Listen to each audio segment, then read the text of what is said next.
y vamos a hacer un paréntesis en estos momentos para presentar a nuestro ponente José Antonio. Justo les estaba comentando, José, a mis estudiantes que como parte del cierre te había traído...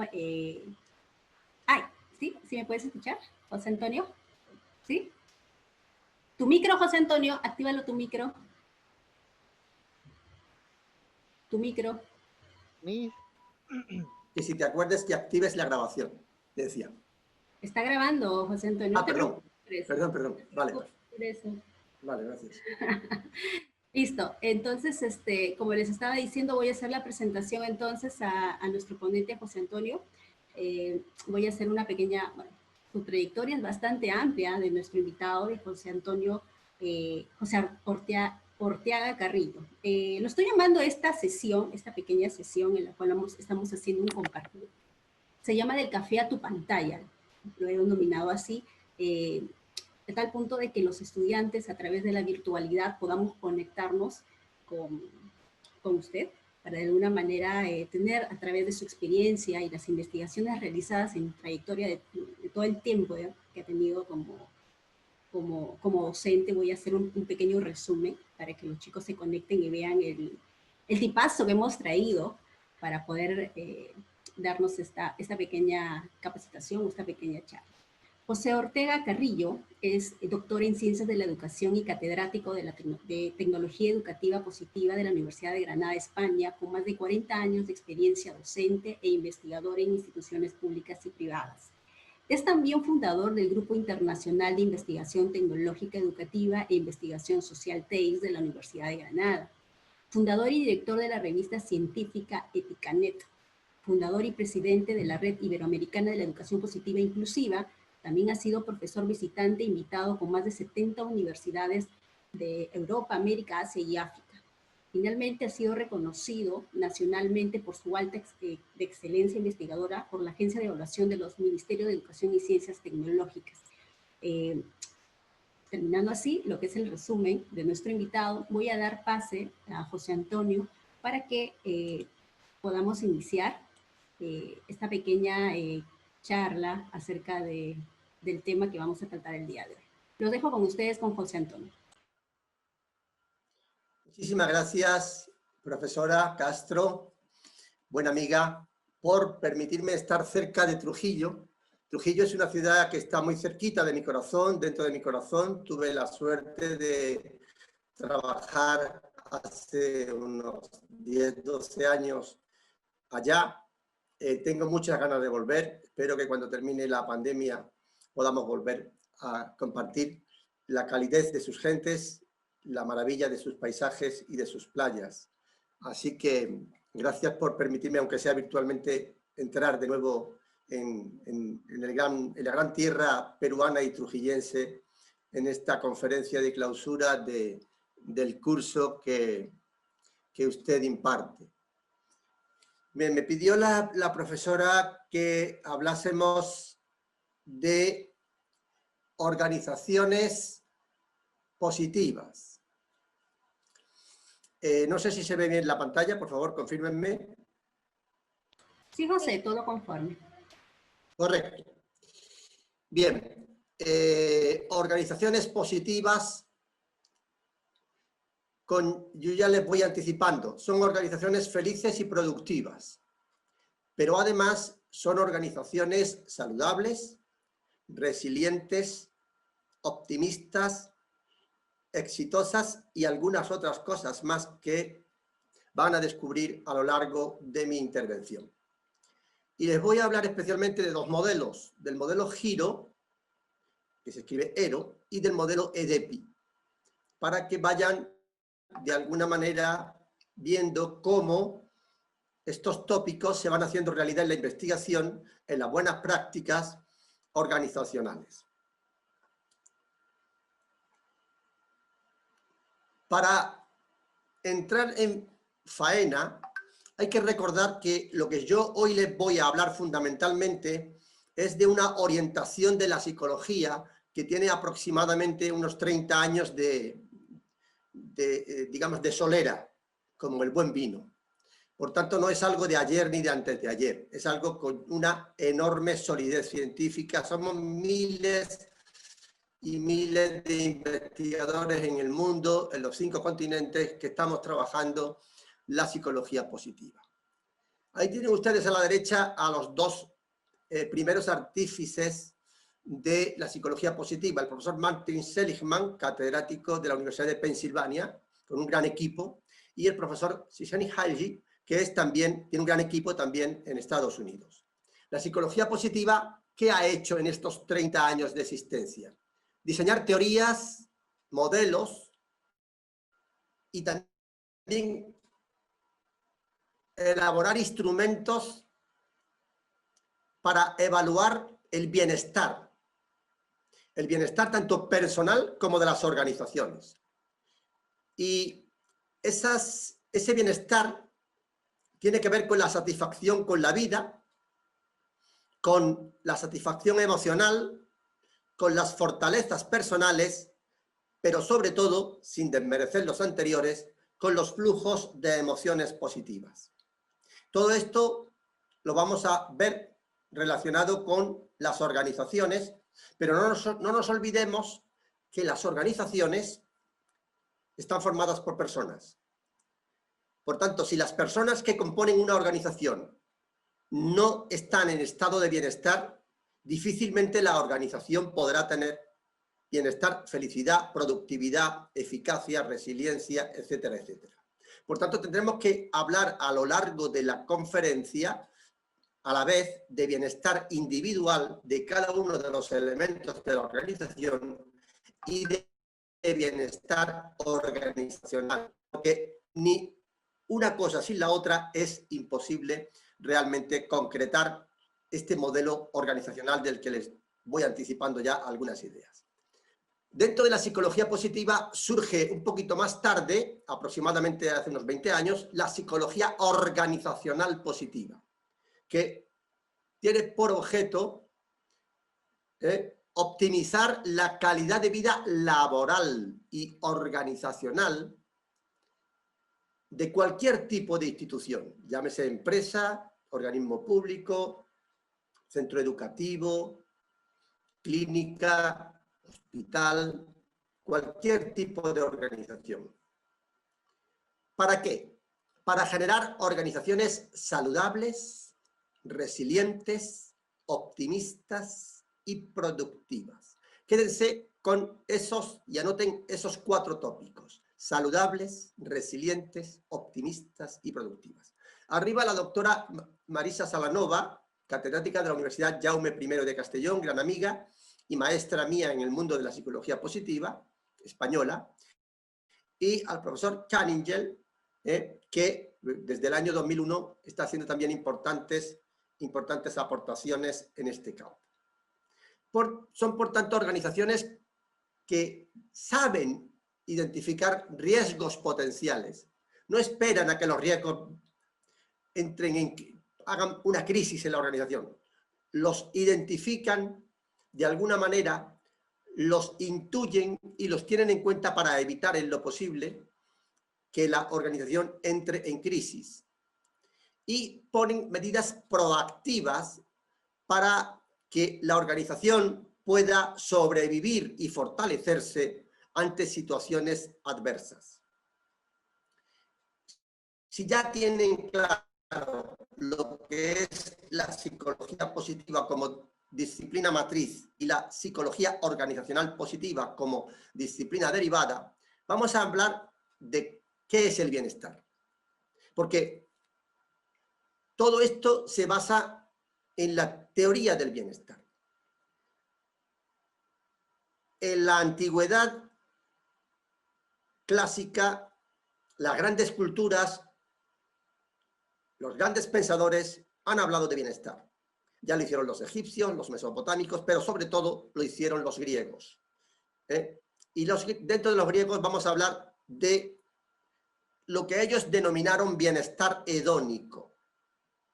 Ustedes habrán oído hablar del hedonismo. Bueno, el bienestar hedónico nace en el pensamiento de Epicuro, ahí lo tienen a la derecha.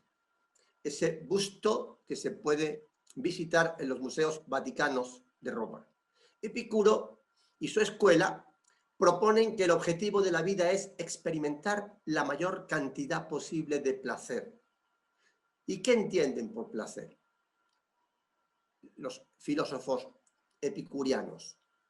El placer es todo aquello que nos produce lo que ellos llaman actividades nobles. Y la felicidad es para Epicuro la suma de momentos de placer. En el momento actual, la palabra placer se ha mercantilizado. Yo quiero reivindicar esta noche el placer epicuriano, el placer de las actividades nobles. Hay gente que matando obtiene placer, asesinando. Hay gente que quemando un monte, un bosque, obtiene placer. Eso no son actividades nobles. Hay gente que robando o extorsionando obtiene placer. Eso no son actividades nobles. Por tanto, vamos a hablar de esos placeres éticos, de esos placeres nobles que nos llevan precisamente a muchos momentos que sumados nos dan la sensación de felicidad. Bien, Kagelman en el año 99 retoma precisamente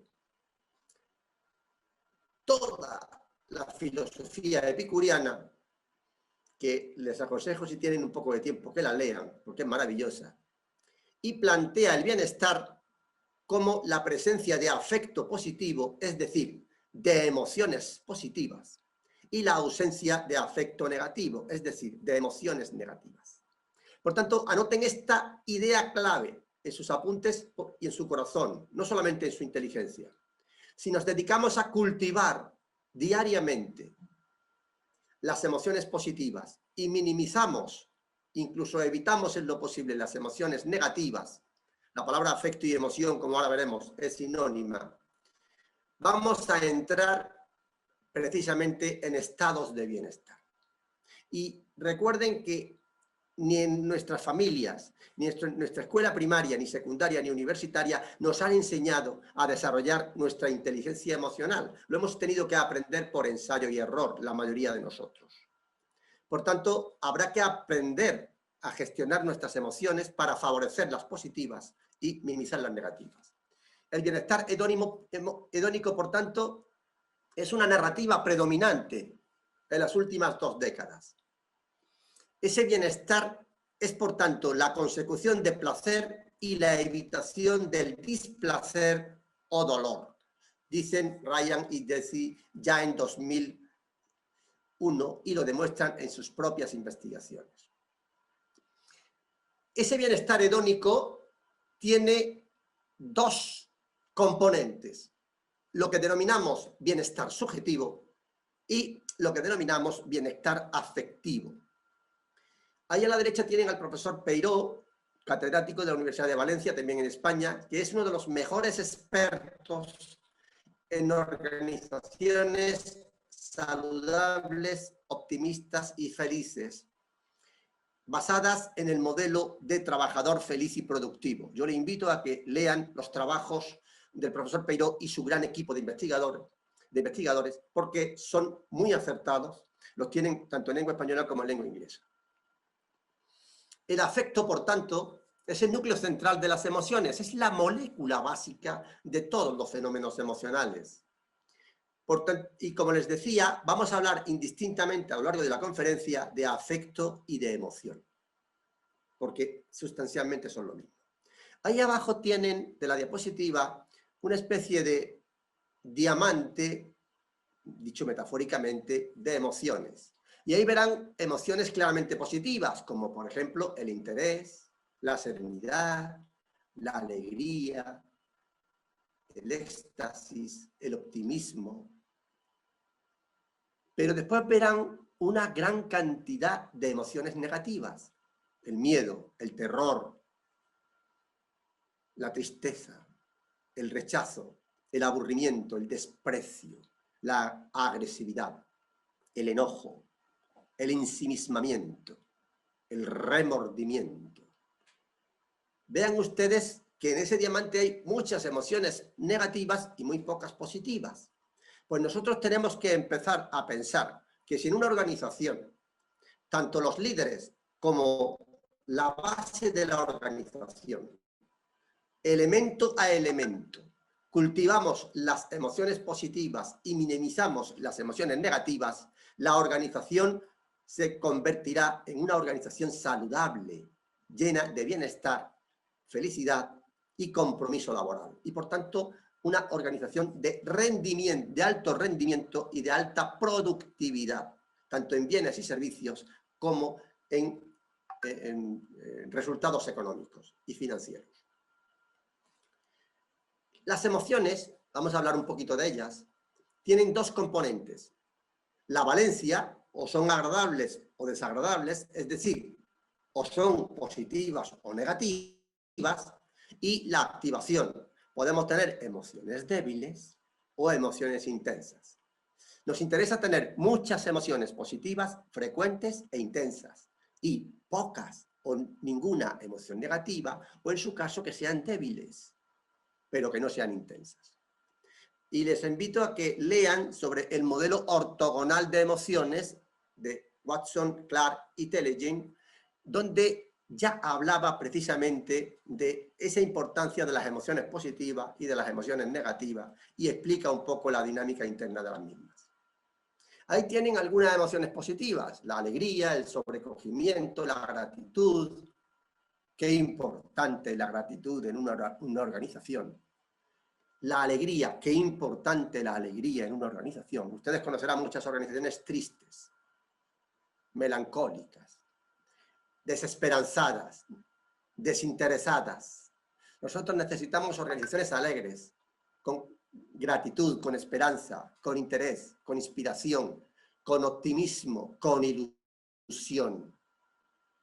Todo lo contrario a las organizaciones tóxicas, que son las que fomentan la envidia, los celos, el miedo, el terror, la imposición. De todo esto hablaremos seguidamente.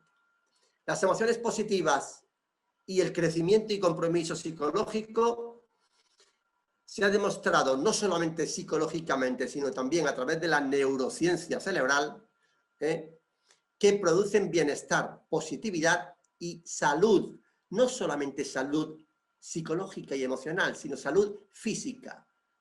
Por tanto, las emociones positivas alargan la vida y hacen que en la etapa final de la vida, en lo que es la senectud, esos años finales de la vida sean mucho más felices y se alejen las enfermedades, incluso se sobrelleven mejor las enfermedades crónicas. ¿Por qué? Porque las emociones positivas y el crecimiento y el compromiso se ha demostrado empíricamente que dan significado y sentido a nuestra vida. Hay mucha gente joven, y también otros menos jóvenes, que van por la vida como si fuesen bolas de un tablero de billar, golpeándose unas con otras sin saber a dónde van. No tienen un sendero claro. Nosotros vamos a reivindicar ahora en el próximo estadio de bienestar ese sentido y significado vital. Precisamente ahí tienen al profesor Gonzalo Vázquez, catedrático también de la Universidad Complutense de Madrid, gran amigo, otro de mis maestros. Él habla de que el bienestar subjetivo, y por tanto la felicidad subjetiva, tiene dos componentes. El balance de emociones, es decir, más emociones positivas que negativas, y la satisfacción vital percibida, es decir, yo enjuicio si estoy satisfecho con mi vida, con mis propias metas, con mis propias expectativas, y si esa satisfacción vital es alta, yo entro en estado de bienestar subjetivo y por tanto en estado de felicidad hedónica subjetiva. En general, el bienestar, de forma simplificada, lo incrementa una familia feliz, una cierta abundancia de dinero para satisfacer las necesidades básicas, no para acumular deseo de dinero. Esa gente que está toda la vida luchando por acumular dinero suelen ser infelices en muchos casos. Dinero para satisfacer necesidades, no para ansiar acumular. Una buena salud física y emocional, un ocio positivo, creativo, divertido, artístico, deportivo, también saludable, un buen control y vivir en un país que tenga cierta riqueza económica.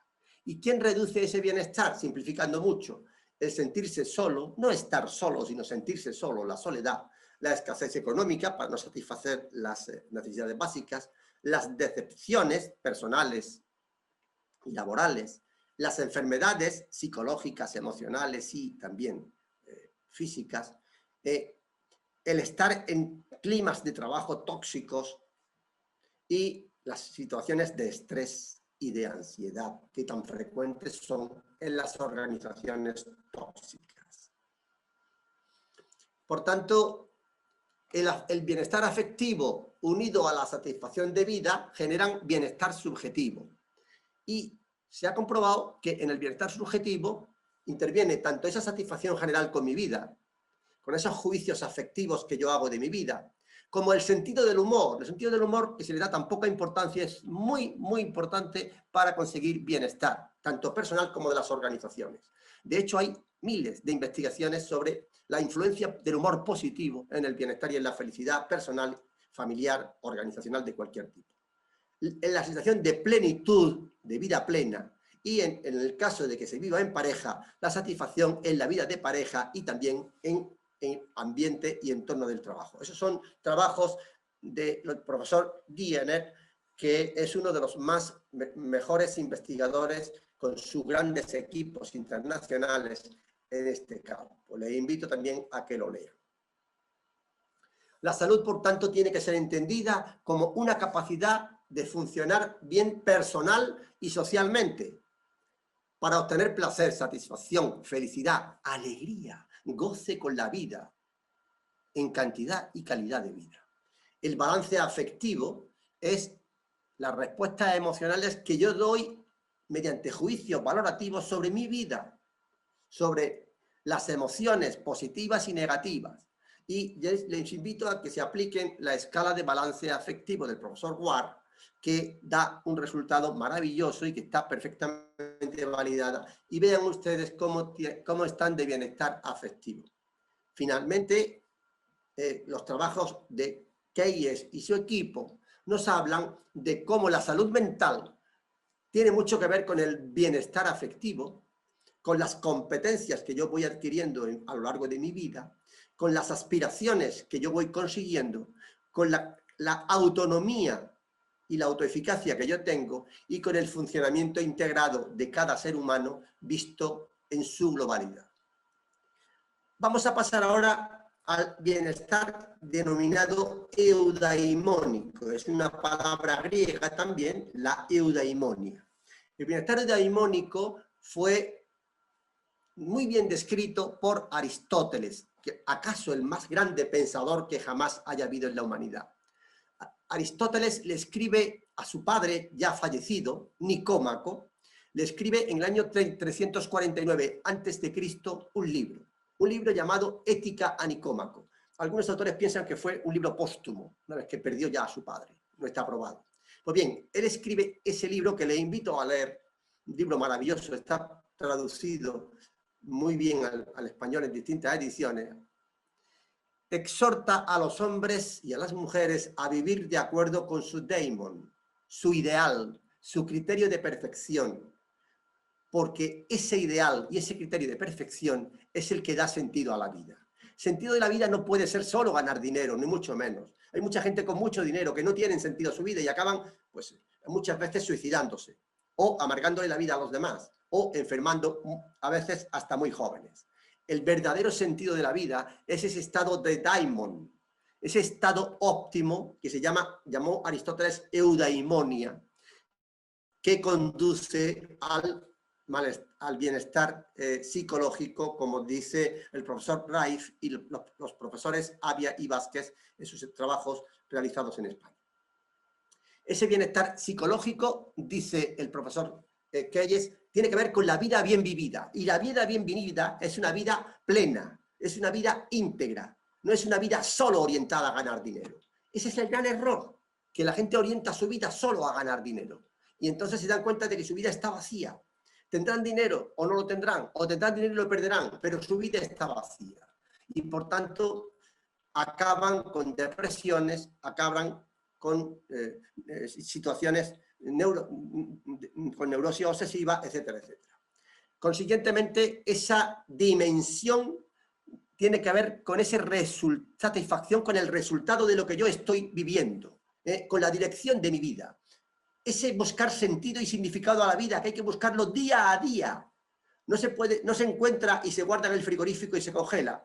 El sentido a la vida hay que encontrarlo día a día, semana a semana. Esa felicidad eudaimónica, o bienestar psicológico, que tiene dos componentes, la personal y la organizacional, tiene que ver con desarrollar relaciones cálidas con los demás, desarrollar relaciones auténticas. Y ahí les voy a hablar de una definición que algún amigo me dijo una vez, y cuando yo le dije, ¿qué es para ti un buen amigo? Un amigo de verdad, o una amiga de verdad. Y me dijo, mira, para mí una amiga o un amigo de verdad es al que te atreves a llamarlo a las 4 de la madrugada, le dices, oye, Carlos, oye, María, estoy mal, y él te responde a las 4 de la madrugada, prepara café, que en media hora estoy en tu casa. Cada vez hay menos amistades de verdad. Cada vez decimos que tenemos muchos amigos en Facebook o en Twitter, pero no son amigos. Esos no son amigos, esos son contactos. El bienestar viene de la verdadera amistad, de esos amigos, grandes amigos que cada vez abundan menos. De ese sentirse bien con nosotros mismos, siendo conscientes de nuestras limitaciones y autoaceptándonos. Ese desarrollar un fuerte sentido de individualidad y libertad personal. Eso de encontrar un propósito que unifique el sentido de la vida, satisfacer las necesidades del medio y mantener flujos de aprendizaje. El que no aprende toda su vida, que el que se queda estancado en los aprendizajes, no tiene felicidad eudaimónica. Bien, consiguientemente, ese bienestar eudaimónico tiene que ver con un término que ustedes va a salir recurrentemente en el resto de mi conferencia, que es las virtudes y fortalezas de carácter. Es decir, un ser humano, para ser después un buen líder organizacional, un buen papá y mamá de familia, un buen amigo o amiga, un buen esposo o compañero, o esposa y compañera, tiene que practicar las virtudes y fortalezas de carácter, que ya estuvieron enunciadas por los filósofos griegos, pero que Martin Seligman retoma hace 30 años y la hace el eje clave de la psicología positiva del bienestar y de la felicidad. Es decir, la piedra filosofal del bienestar y de la felicidad. Pero ese bienestar se puede aprender, se tiene que aprender, pero cuesta esfuerzo. No cae del cielo, no cae como el maná del cielo. Se educa. Podemos aprender a conseguirlo. Aquí tenemos la fortaleza de carácter, no me puedo detener, sería... Y además que curiosamente Seligman la retoma de Aristóteles, pero que curiosamente un investigador español en un libro maravilloso que es fruto de una tesis doctoral que se llama El ABC de la felicidad, demuestra que también esas virtudes las propugnó Confucio y las propugnó Buda, es decir, grandes filósofos y pensadores no solamente del Occidente, sino también de Oriente. Veamos, por ejemplo, civismo, generosidad, amor, humor, gratitud, apreciación de la belleza, creatividad, curiosidad, esperanza, inteligencia social, vitalidad, perspectiva, valentía, perseverancia, autocontrol, mente abierta, honestidad, prudencia, modestia, justicia, perdón, liderazgo, amor, humor, gratitud. 32 fortalezas y virtudes de carácter que son la clave de la felicidad, tanto personal como organizacional. En una empresa, en una institución donde no se trabajen las fortalezas de carácter, nunca se podrá conseguir un bienestar organizacional. Hay un modelo, que lo voy a pasar muy deprisa, que le invito también a que lo conozcan, del profesor Seligman, que es el modelo PERMA. Relaciones auténticas, compromiso en lo que hago, por tanto tomarme en serio lo que hago y disfrutarlo y emplearme a fondo, encontrar significado en lo que hago, conseguir logros y fluir permanentemente en emociones positivas. Desde el punto de vista ya del bienestar organizacional, lo vamos a relacionar con el concepto de capital psicológico, que no sé si ustedes han tenido la ocasión de estudiarlo, pero hay muchas facultades de psicología donde, a pesar de que el capital psicológico tiene ya miles y miles de investigaciones publicadas en revistas de alto impacto, todavía apenas lo tratan. Es muy importante que ustedes profundicen en su formación sobre el concepto de capital psicológico. Bien, la psicología organizacional positiva, como les decía, tiene que ver con el funcionamiento óptimo de las personas y de los grupos en las organizaciones. Vamos a buscar ese funcionamiento óptimo para conseguir calidad de vida laboral y organizacional. Por tanto, vamos a generar organizaciones emotivo-positivas, con líderes afectivo-positivos y con empleados afectivo-positivos. No empleados cualquiera ni líderes cualquiera. Son organizaciones que buscan la excelencia y el éxito financiero, el éxito productivo, el éxito de resultados. Son organizaciones que cuidan el ambiente de trabajo y cuidan una cultura organizacional positiva y que en periodos de turbulencia y de cambios se adaptan mediante la resiliencia, aprenden las lecciones y salen fortalecidas. Son organizaciones positivas, por tanto, que crean una cultura organizacional basada en flujos de emociones positivas. El concepto de engagement es clave. Ahí el profesor Schoffeli, que yo también tengo la suerte de conocer, pues precisamente habla que cuando estamos en actitud de engagement en el trabajo, estamos en una actitud de vigor, de dedicación y de absorción, hasta el punto de que pasa el tiempo volando, no nos damos cuenta de que estamos trabajando porque estamos disfrutando, estamos entusiasmados, estamos involucrados, estamos realmente fluyendo en nuestra jornada laboral, no amargados esperando salir corriendo, sino disfrutando de nuestra jornada laboral. Los estados de engagement en el trabajo, de pasión y compromiso en el trabajo, mejoran la creatividad del desempeño, reducen el asentismo laboral, mejoran los resultados productivos y financieros, etcétera, etcétera. Hay miles de investigaciones que ustedes pueden revisar sobre esto. El concepto de capital psicológico es clave. Muy brevemente les describo las 4 importantes elementos que componen el capital psicológico, que es clave trabajar tanto a nivel individual como a nivel organizacional. El primer concepto es la autoeficacia. Somos autoeficaces a nivel personal. Las organizaciones promueven la autoeficacia. Somos optimistas. Tenemos esperanza de conseguir y lograr metas. Y finalmente, ejercitamos la resiliencia viendo los problemas y las adversidades como una oportunidad para crecer, superarse y salir fortalecidos.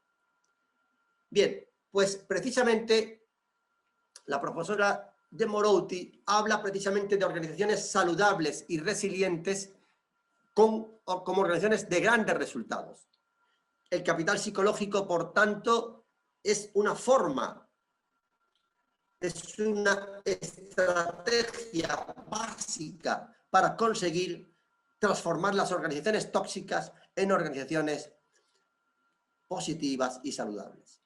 Ahí les presento al profesor Ortega Maldonado, que hizo su tesis doctoral recientemente sobre capital psicológico en organizaciones y que ha obtenido, su tesis doctoral ya ha obtenido 4 premios nacionales e internacionales. Si quieren pueden leer sus artículos. Bien, este bienestar y felicidad en las organizaciones saludables y resilientes tiene que ver con el modelo que les voy a presentar a continuación, que es el modelo Giro, ERO. Aquí lo tienen. Quédense con el gráfico porque es muy interesante. El modelo Giro, de organizaciones resilientes, saludables y optimistas, habla por un lado de la necesidad de ir transformando con una cultura formativa a los empleados y a los líderes en empleados saludables.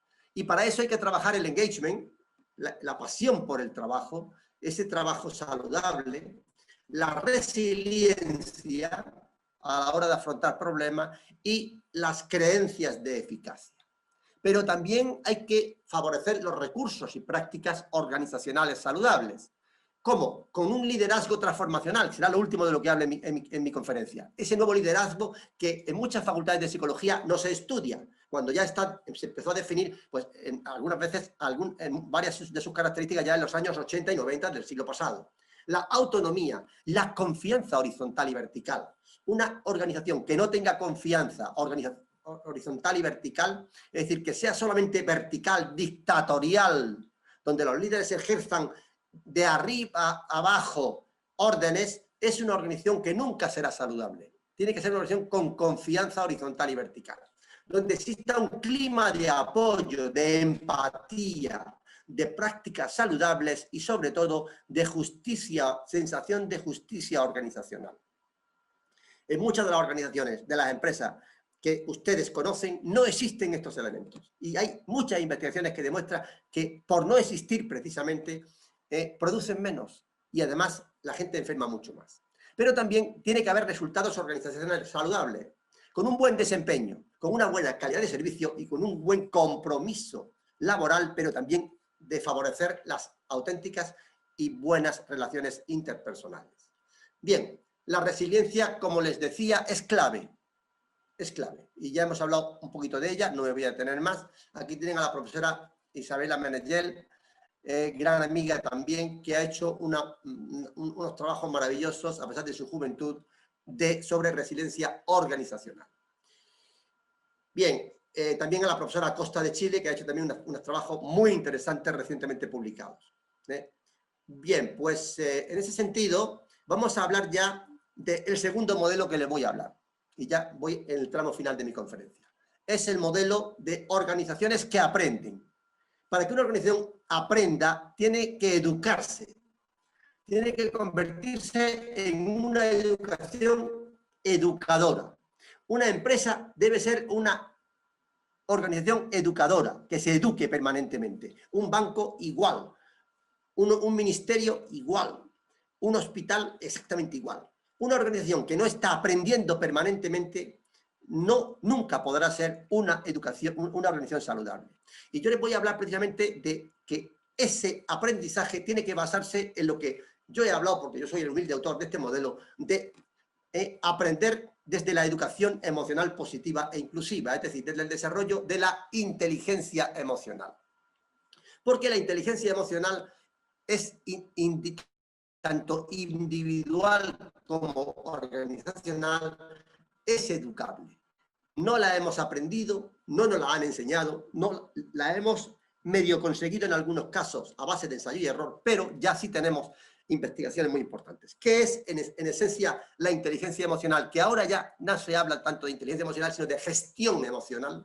Pues miren ustedes, el primero que la definió de forma brillante fue el profesor Bart Ohm en el año 97. Conjunto de competencias y habilidades no intelectuales, sino emocionales, que influencian la capacidad de tener éxito para afrontar aspectos con el medio ambiente. Él ya hablaba de que lo importante no es lo cognitivo, no es lo intelectivo, sino esa habilidad de conseguir éxito mediante esas otras competencias no cognitivas. Lógicamente, estaba hablando de competencias emocionales.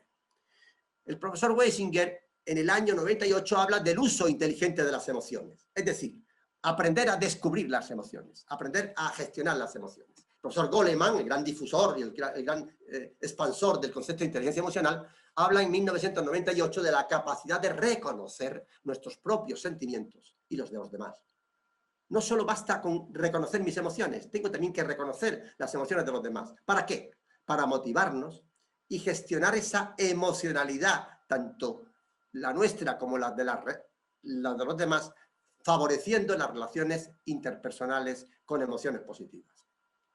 También en el año 2000, Mayer y sus colaboradores hablan de la definición que a mí más me gusta: capacidad de procesar la información emocional que cada uno tenemos con exactitud y eficacia, percibiendo, asimilando y comprendiendo y regulando nuestras propias emociones. Por tanto, tenemos que aprender a gestionar nuestras emociones siempre de forma positiva, evitando el fracaso y generando experiencias de plenitud y éxito. Por tanto, una vida desaprovechada, una vida superficial, nos va a llevar a experiencias de vacío y de pérdida de tiempo y de fracaso. En cambio, una vida plena y una vida feliz con experiencias de significado nos van a llevar precisamente al bienestar, a la felicidad y el aprendizaje del sentido vital, es decir, de la felicidad eudaimónica. Por tanto, quédense porque ya estoy en el tramo final. Importante, a nivel individual y a nivel organizacional, generar flujos continuados de emociones positivas. Vivir intensamente el presente, disfrutar del presente, no preocuparse tanto del futuro, porque la obsesión por el futuro sin vivir el presente lleva precisamente al vacío emocional. Crecer disfrutando apasionadamente de las experiencias de la vida, conseguir metas que den sentido y significado a nuestra vida y al de nuestra organización, y conseguir una sensación de plenitud, bienestar y de felicidad, tanto personal como organizacional. Este es el gráfico del modelo, muy brevemente, ya estoy terminando, que, fíjense, empieza diciendo que tenemos que conseguir organizaciones felices con líderes positivos. Tenemos que hacer en las empresas, en las organizaciones, pedagogía del bienestar psicológico y organizacional. Esto se tiene que aprender mediante educación. No hay otra fórmula, mediante entrenamiento educativo. Cultivar las virtudes y fortalezas de carácter para crear crecimiento psicológico en cada uno de los elementos de la organización. Fomentar acciones creativas basadas en la confianza, en la flexibilidad y en el optimismo. Reconocer y aprender a gestionar problemas y adversidades mediante la resiliencia, la autonomía, la autoeficacia y el afrontamiento. Alcanzar propósito y sentido y significado vital, tanto en la vida personal como laboral, mediante la autorrealización y la contribución al bien común. Generar flujos continuados de emociones positivas y saber gestionar las negativas, ese flow, esa gestión emocional. Alcanzar estados de experiencia óptima y atención plena, aprovechándose del mindfulness, de la aceptación y del compromiso. Generar pasión por el trabajo, por la vida, por el ocio positivo y por la actividad física creativa, mediante el engagement, la excelencia en el desempeño y la salud física. Mantener actitudes positivas mediante el capital psicológico, mediante la esperanza, la autoeficacia, el optimismo, la resiliencia, la gratitud, el perdón, la compasión y la autocompasión. Y finalmente, generar alegría y optimismo y mantener relaciones sociales positivas entre las familias, las personas y en las propias organizaciones, basadas en la ilusión, el éxito compartido, el humor y el humor positivo. Por tanto, 32 variables que hay en mi modelo. Y termino mi conferencia hablándoles de ese liderazgo positivo. Es curioso que en muchas facultades de psicología y de sociología se sigue hablando de los liderazgos que se hablaban en los años 50, 60, pero no se habla de los 6 liderazgos que yo, con esto termino, forman hoy la clave de lo que son las organizaciones saludables, resilientes, optimistas, positivas y productivas. Vamos a hablar en primer lugar de qué es un líder transformacional. Quédense con estas 2 diapositivas finales como colofón. Precisamente, un líder transformacional es el que procura que toda la organización, no solo él como líder, comparta cuál es el futuro de la organización. No es el que marca el futuro de la organización, sino el que intenta que toda la organización descubra con él cuál es el futuro de la organización. Por tanto, un líder transformacional nunca va a imponer futuro, nunca va a imponer tendencias, va a dialogar ese futuro con todos los miembros de la organización, porque si todos lo descubren, todos lo asumirán, todos lo interiorizarán, todos se emocionarán con ese futuro y todos serán felices luchando por conseguir ese futuro. Es un líder que atiende a las diferencias individuales, que sabe que cada ser humano es único e irrepetible y que las decisiones tienen que ser entendidas y asumidas por un líder sabiendo que cada uno de los elementos de la organización es único e irrepetible. Y no puede tratar a todo el mundo por igual, porque lamentablemente si tú tratas a todo el mundo por igual no estás teniendo en cuenta las diferencias individuales. Eso no significa tener favoritismos, significa tener en cuenta las diferencias individuales, que es distinto. Estimular la consecución de los objetivos, pero procurando que esos objetivos no sean impuestos, sino sean objetivos dialogados, que surjan de esa visión compartida de futuro de la organización. Y es un líder que trasciende de sus intereses propios, de ser jefe de la empresa, y prioriza las metas colectivas. Y le da a entender a sus empleados, no me gusta la palabra subordinados, pero en fin, a sus empleados, que si la organización va bien, todos vamos bien. Si la organización conseguimos orientarla bien, todos iremos bien. Y los logros y los frutos no solamente enriquecerán a los líderes o a los propietarios, sino también, de alguna manera, enriquecerán no solamente económicamente, sino también emocionalmente y vitalmente a todos los elementos de la organización. El líder espiritual. El líder espiritual, la palabra espiritual no tiene que ver con la religión, es el sentido de la trascendencia humana, ¿verdad? No entendamos la espiritualidad como religión. Es el que ayuda a los demás a articular decisiones trascendentales para sus vidas. Es el que se preocupa de que cuando un trabajador está trabajando, está produciendo, entienda que lo que produce tiene consecuencias no solamente para ganar dinero, sino para mejorar la sociedad, para producir bienes y servicios, para conseguir...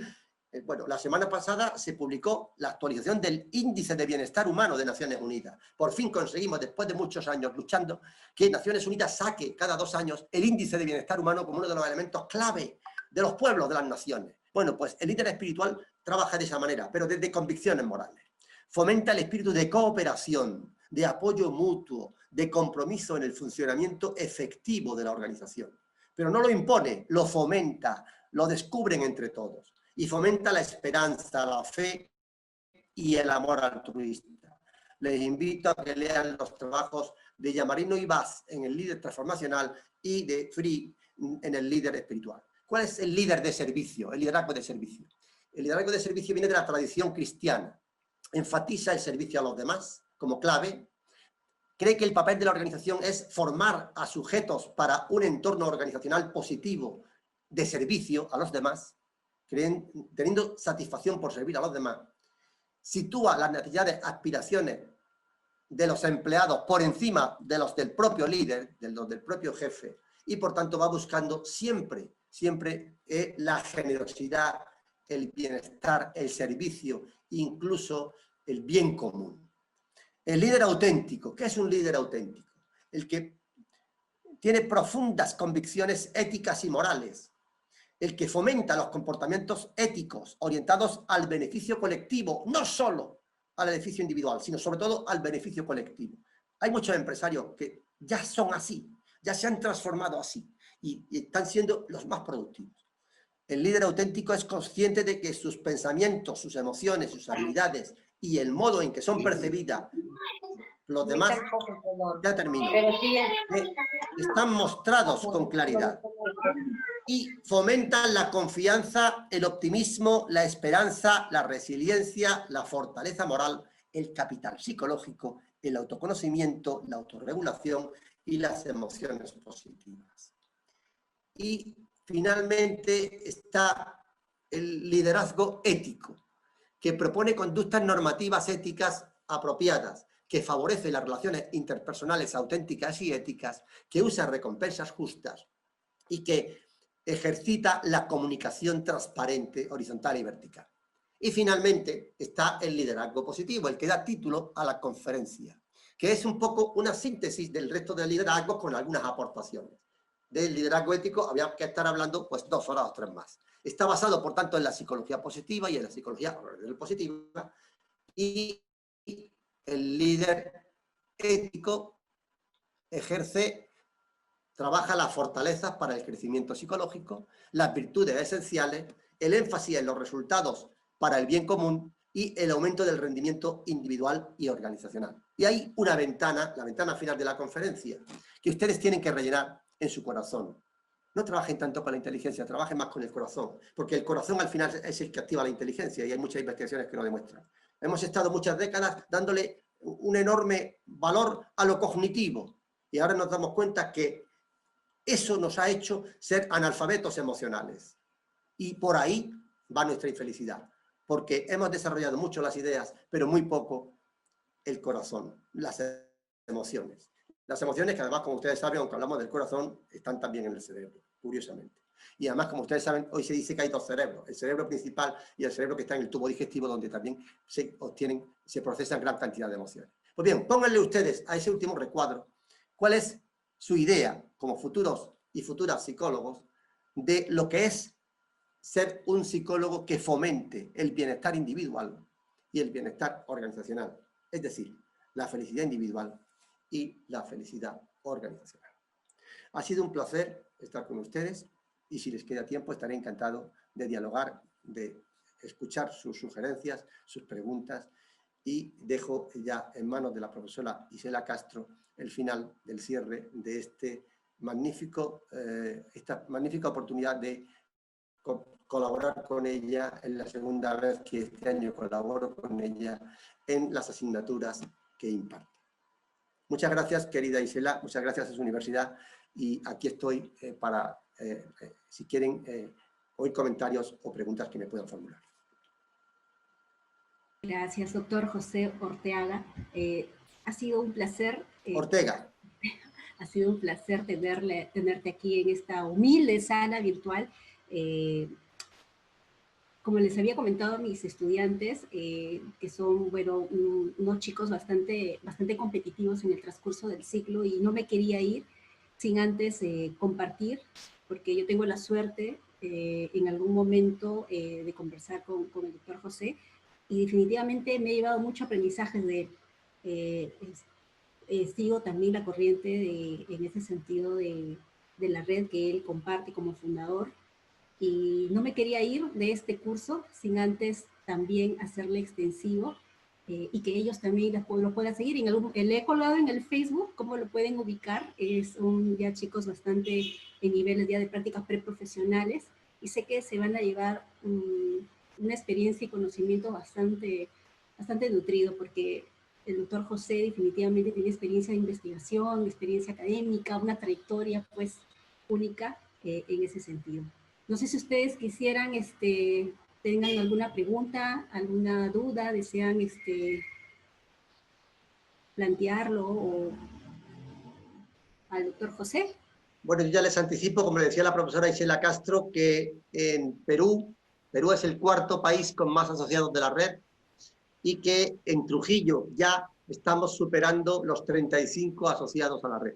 Así que en ese sentido estoy feliz de que la comunidad, y gran parte son egresados de su universidad, Así que, bueno, casi ya le están echando la delantera a Lima, que es la segunda ciudad en número de miembros de la red, y ya casi le están echando la delantera Trujillo a Lima. Así que anímense, la profesora Isela fue una de las primeras miembros de la red de Trujillo y bueno, yo tengo con ella una relación muy fluida, ella es una gran profesional y una buena amiga bueno, anímense, cuando terminen sus trabajos, ingresen en la red, no tiene costo alguno, en la red está basada en la confianza mutua, está basada en la colaboración desinteresada, en la generosidad desinteresada y por tanto, fíjense, estamos ya en 33 países, se ha unido Italia recientemente y somos más de 560 asociados en 33 países. Cuando quieran, pues lo vamos hablando. Preguntas. De hecho. ¿Qué les pareció hablar de bienestar? Si yo les pregunto cuál es su máximo deseo en la vida, ¿ustedes qué me van a decir? ¿Qué es lo que desearían en todo lo que les queda de vida? ¿Tener mucho dinero? Sí. ¿Qué más? A ver, Carmen Rosa quiere decirlo. Abre tu micrófono, Carmen Rosa. Con esa sonrisa no te podemos dejar de hablar. Venga, Carmen. Gracias. Bueno, para mí lo principal es ser una persona con grandes logros, pero pensando con el corazón. Siempre digo de que cuando uno hace las cosas de corazón o cualquier otro trabajo que nosotros tengamos, eso va a ser muy fortalecedor para nosotros. Porque el dinero yo lo veo que es algo extra, algo posterior, creo, que no solo como toda empresa o para nuestro futuro nos va a llevar a algo. Perdona, que no había apagado el teléfono. Hombre, pues lo que tú estabas hablando tiene un nombre. Y es que sí, lo que más anhelas es ser feliz. ¿Sí? Y hacer feliz a los demás. Eso tiene un nombre. Tú lo has dicho muy bonito, pero yo ya te lo resumo. Ser feliz haciéndote feliz a ti misma y haciendo feliz a los demás. ¿Alguien más se apunta a ser feliz y hacer feliz a los demás? A ver. Alberto, dale a tu micro. Jordan. Alberto Jordan. Bueno, sí. Buenas tardes. Si me pregunta qué es lo que más quiero en la vida es, sí, precisamente algo muy similar a lo que mi compañera Carmen acaba de decir. Más que todo es lo que yo quiero es ver a mi vida y decir, la he dedicado a un bien mayor, la he dedicado a darle bienestar a las personas que están a mi alrededor, que han estado a mi alrededor o que siguen estando a mi alrededor, dedicarme a hacer del lugar en el que esté, en el que llegue a estar, un lugar mejor. Pues, Alberto, es muy loable lo que cuentas. Recuerdo, yo formo parte de la Organización Mundial Scout. En mi casa todos somos Scout. Robert Baden-Powell, el fundador de los Scouts, en este momento más de 130 millones de personas nos hemos educado en el movimiento Scout. Dijo en su mensaje final, dejad el mundo en mejores condiciones que lo encontrasteis. También lo dijo Jesucristo, también lo dijo Buda, también lo dijo Mohammed, también lo dijo tanta gente importante, ¿verdad? Martin Luther King, tanta gente importante. Dejemos el mundo en mejores condiciones que nos lo encontramos. Y en ese sentido yo puedo decirte algo importante. Martin Seligman era un psicólogo clínico y él llegó un momento en que después de estar ejerciendo mucho tiempo la investigación clínica, se dio cuenta y dijo, no tiene sentido que yo esté aquí preocupándome de sanar a gente enferma. Lo que tengo que hacer es evitar que la gente enferme psicológicamente. Y entonces dijo, no, pues yo a partir de ahora ya no voy a trabajar más sobre investigación clínica. Voy a trabajar sobre cómo prevenir y evitar la enfermedad psicológica. Y entonces se dio cuenta que para eso tenía que trabajar el bienestar humano. Por tanto, todos los que de alguna manera hoy son grandes de la psicología clínica, positiva, son psicólogos clínicos que han invertido sus esfuerzos a prevenir, no a curar. Si conseguimos un mundo feliz, necesitaremos muchos menos clínicos. Pero los clínicos no van a quedarse en paro, porque la felicidad genera horizontes. Por ejemplo, lo que hemos hablado hoy, la felicidad en la familia, la felicidad en la pareja, la felicidad en la empresa, la felicidad en el ocio y tiempo libre, en el deporte, la felicidad en el ocio creativo. Yo me gustaría que ustedes no se tuvieran que dedicar a la clínica, sino que se dedicaran al bienestar organizacional, al bienestar en la familia, al bienestar individual. Si eso lo hacen, no solamente conseguirán para vivir, sino que además conseguiremos que cada vez haya menos enfermos y cada vez gente más sana. Caminante no hay camino. Alberto, se hace camino al andar. Más voces. Muchas gracias. Gracias a ti. Gracias a todos, gracias por participar, gracias José Antonio. Trujillo, la Universidad de San Vallejo de Trujillo te agradecemos y te damos un aplauso virtual para ti, José, y esperemos que más adelante te pueda fastidiar en otros sitios, ¿no? Para mí, estar con vuestra universidad siempre es un placer, ya la conocí y ahora están de mano. Bueno, yo voy a aplaudir como los sordos, con el lenguaje de los sordos, que es el mejor aplauso virtual, porque así todos lo vemos y los sordos y los oyentes que trabajamos con sordos, pues lo hacemos así. Así que muchísimas gracias de corazón, mi corazón está en Trujillo y ojalá pronto, Isela, podamos ir a disfrutar de Chan Chan. De hecho, yo te tengo acá a disfrutar de la grandeza de Trujillo. Y ahora os voy a contar algo muy importante. Es una pequeña cosa final. La pieza más valiosa de mi casa es un huaco que me trajo un profesor de Trujillo un año después de yo partir la última vez de allá, que vino a España. Yo había estado almorzando con él y con el rector de la Universidad Nacional de Trujillo y en una conversación pequeña, final, privada, les dije, fui a ver el Museo de Trujillo con los huacos, el rector me regaló un huaco, una réplica del huaco que más me gustaba. Yo le dije, el que más me gustó fue este. 2 días después me lo regaló el rector cuando me llevó al aeropuerto. Y entonces este señor vino y me trajo un huaco original. ¿Sabéis qué huaco era? Es un huaco abierto de una maternidad, donde se ve a una mujer pariendo y el hechicero ayudándole a parir. Ese está puesto en el lugar más sagrado de mi casa, en una urna de cristal. Es sin duda la pieza más maravillosa que hay. Así que gracias a Trujillo, gracias a ese profesor que me trajo ese gran regalo y gracias de nuevo a Isela por permitirme estar hoy virtualmente, pero también realmente y emocionalmente en esa gran ciudad que es Trujillo. Un abrazo, Gisela. Gracias de corazón.